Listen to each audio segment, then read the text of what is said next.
Citizens, it's that time. You are officially in the Alert Zone. Welcome to the Alert Zone TV. I am the Wizard, Uncle James. Um, I would love for you to become an active citizen, and you can do that by hitting the subscribe button, hitting the bell so you can be notified we drop fire content, giving the video a like, sharing. Be 18 years of age or older. Practice your Second Amendment rights. It is not illegal under the Constitution. So, got the EDC, clear, control environment, YouTube, safe direction. Got the EDC with me, Walter PK380. I just wanted to do a little Sunday address, quick something, not too long. And I wanted to talk to everybody about the importance of testing your firearms and learning your firearms. As I always tell you, I always think about new gun owners also. For people who've been around firearms their whole life, some of the stuff I say to them may be boring. They don't want to hear all that. All they want to do is see shooting and gun reviews and what have you. And I understand that. But the niche of this channel is we like to consider new firearm owners just as much as we do people who've been around them all their life, because we live in a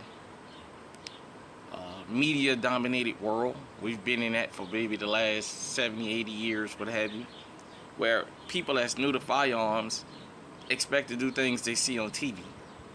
A lot of times they see a firearm and they want what they saw on TV. They see guys with a Desert Eagle shooting one-handed, and they try that and wonder why they go out and shoot somebody or hurt themselves. They don't understand these guys and girls are shooting blanks. So it's basically like they're shooting a gun with no bullets in it, like they dry firing it. A lot of times people have this false sense of, if they buy a firearm, it should automatically work out the box. So you have people that buy firearms, they never shoot them, but they carry them every day. And the one time they need it, it jams, or they don't know how to work it, or they got the wrong ammunition in it. Something about that firearm that basically cost them their life. We live in an age now where rap music, and don't get me wrong, I like my gangster rap music, or that's what y'all like to call it. I like my rap music. I grew up on it. 43 years old. Even when the lyrics changed to talking about street politics and what have you, in the early days, guns wasn't shown. But now with the expansion of the internet and YouTube and all this, all these guys doing videos, you got 100 guys in the videos and all of them got guns. You hear guys talk about they don't shoot without a leg on it, the extended mags and what have you. That's all fine, handy, and dandy. Problem with that. What about when your extended mag don't work in your firearm? There was a particular rapper, I'm not gonna say his name, but everybody in the internet, everybody know who it was. When he lost his life, the story was he had an extended mag and his mag jammed, and he had a Glock on him, but his mag jammed and it cost him his life. When you guys see me here on this channel, anytime I go to the range and I'm gonna do a range video, or if I go out in the woods and I'm gonna do a shooting video, I always love to just show you guys the firearm, whether it's working or not. I'm not ashamed that if I showed you 5 straight guns, I had issues with them. You know why I'm not ashamed of that? Because this is a real channel. This is to let you know and to encourage you, hey, this guy is right. I need to be out there checking my firearm. I need to be making sure this don't happen, that don't happen, because look at him. I've shown you guys firearms that the extended mags I was having issues with, but the factory mag just ran. I'm not ashamed of anything I show on this channel. I'm not ashamed of anything jamming or what have you, because you know what? I'm in a controlled environment and I'm out there working that firearm so I can figure out what's the issue so I can get it fixed. So when I need it, it's gonna be there for me. And I don't want to single them out, but we'll talk about the Springfield Prodigy. I've seen several videos on that firearm, and I've seen some people, it just ran straight for them. I've seen some people, man, it was a dumpster fire for them. The shout out to T Electric when he was doing Gun Freak, I think volume 3. I did like a promo. He didn't ask me, but I just did it, you know. And I fired my Canik TP9 SFX, and the first round or second round, it got caught when it was ejecting. You know, unjammed it and ran through it, and haven't had issues with that firearm since. Around that time, the one thing I did notice for most people that had bought that firearm, within the first 100 rounds, they said that issue happened to them once. So maybe it was a factory defect or what have you. But it worked itself out. When I did my 300 blackout video yesterday, you guys seen that my firearm ran a little better. I had one issue, and as I told you guys and girls out there, I'm gonna go back and readdress that. But I didn't feel ashamed of that. I thought it was an extractor issue, but as I explained, that gun had been sitting in the safe since I bought it. It was a kit gun, the build kit with the Omni barrel, and you know, I wound up tearing my arm up, so it stayed in the safe. The first video of me with my 300 blackout was the first time I had ever shot it. It had been in the safe for over 3 years. I had never even oiled it. I sprayed a little gun oil on it yesterday, lubed it up, and it did all right. So I'm gonna keep running it to see if that's the issue. Some people have had issues of like running their gun, and for the first 3 or 4 mags, when it's empty, the chamber don't lock open, and then it works itself out.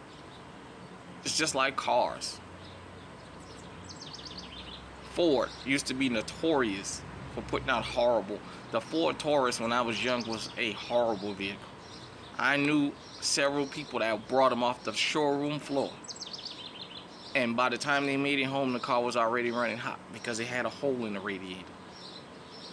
Everybody knew that was the worst. That's why the police department got rid of Fords and went to Chevys. The Ford Taurus broke them. Back then, you know, I mean, like now, I guess it's updated, but this is for everybody, but especially new gun owners and people that's buying firearms that they're going to actually carry. Get out there and check your weapon, man, and don't be ashamed. If that motherfucker jam, find out why. If you think it's a piece of shit, get rid of it and get something else. Here on GunTube, YouTube, I notice, you know, a lot of people that do gun collection videos say, I'm never going to shoot this gun. That's fine, because they never plan on taking it out of the house. But for me, with the exception of that damn Tech 9, so far, every gun you've seen on this channel that has been mine, at one time or another, I've carried it or I carry it. So that's why I go out routinely, and you know, I probably shoot this one, my EDC, more than I shoot just about anything else, just because it's the gun that I carry the most.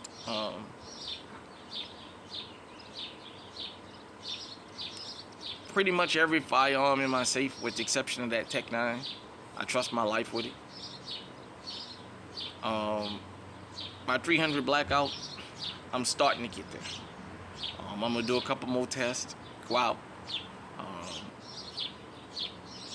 do a couple more tests on it, and keep running and see if, you know, the issue works itself out. If not, I'll just take it back in.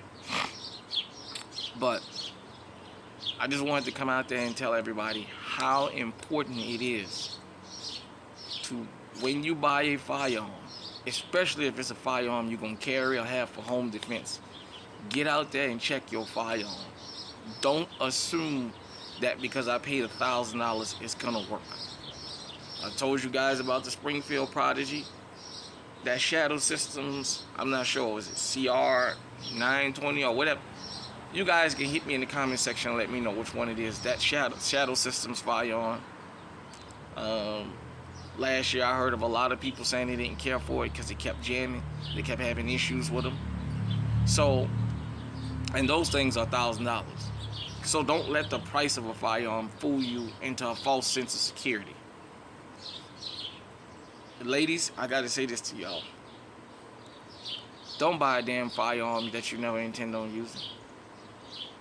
I notice a lot of y'all go and buy a firearm. Y'all like to get a itty bitty gun or itty bitty revolver and you never shoot it.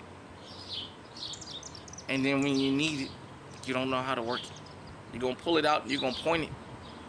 You ain't got a bullet in the chamber. You don't know about the safety. You don't know nothing about the gun. All you know is I got a gun. And I'm gonna pull it out because somebody bet not.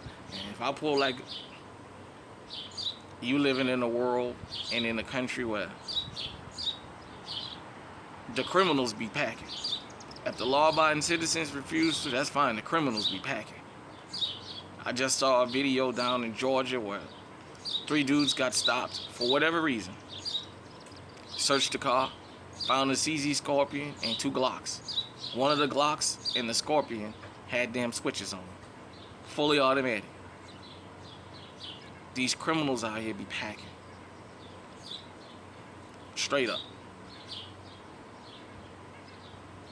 I'm telling you, get armed, but it doesn't do anything any good to have one of these that you don't go and test.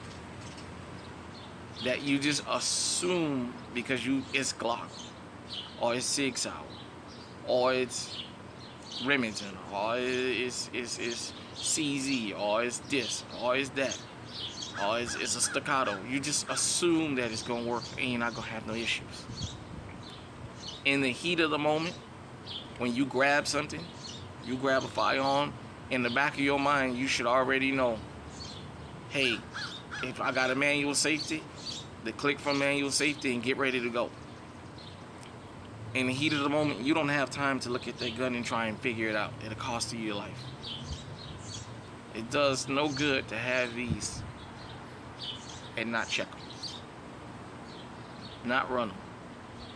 And like I said, if you're the type of person that want to collect and don't fire, that's fine. Whatever you plan on carrying or using to defend your home, those firearms are the ones you need to have the most knowledge of. Because in a stuff hit the fan situation, you're more likely to reach for those firearms than you are anything else. That's why I like to keep this thing and keep up with it.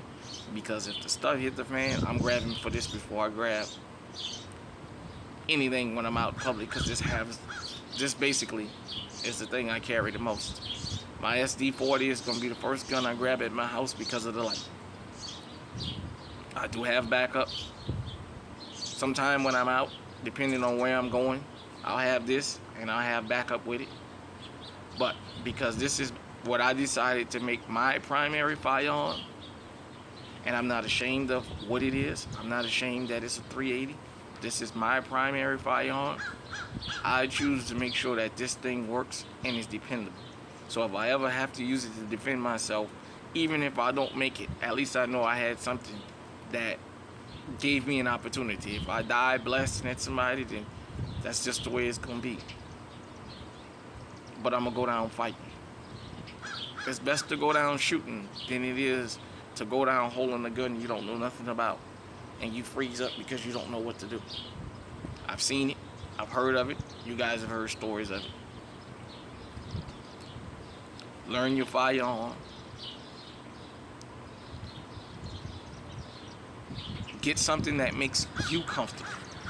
Don't worry about other people. As I told you guys and girls out there, I've seen multiple people throughout the years come in the store and ask for guns because they heard about it in a rap song or heard somebody talking about them.